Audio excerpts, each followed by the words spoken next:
I'm going to ask a number of questions, so maybe the witnesses might come back to me, please. I want to welcome you all back. I had an opportunity to question you in early July, at a time when the number of cases were reducing, and they reduced significantly after that.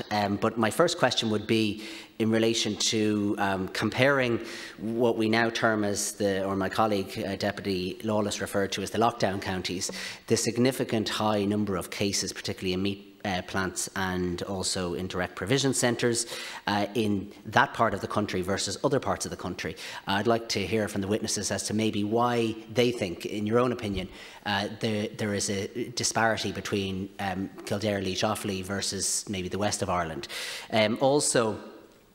I asked at the time about multilingual signage and training. Has that improved, given everything we now know about COVID and about the threat it causes to migrant workers or low-paid workers, or indeed workers in meat plants? And my other question is in relation to unannounced inspections. It's something I raised previously. I think one of the witnesses earlier may have mentioned that there were some unannounced inspections, but not many. Can you give the committee an indication of how many we're talking about, because surely that is a huge issue in itself if they're not taking place, and hopefully that will be addressed shortly. And then finally, on foot of your opening statements, there was discussion around hotbedding, which is shift workers sharing bedding or indeed housing. How prevalent is this practice? Thank you very much.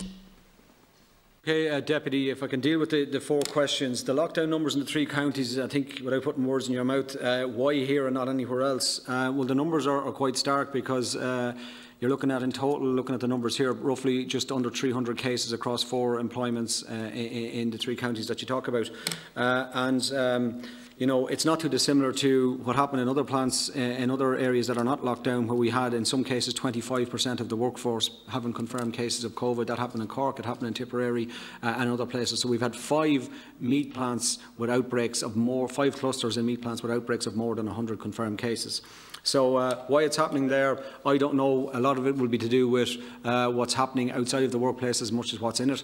Some employers have worked well with us, but unfortunately it's linked to your last point on hotbedding. You have a lot of workers sharing accommodation, sharing rooms within it, and forced into carpooling because they're paid a pittance for what they do. With regard to the unannounced inspections, the multilingual, I think, was your second.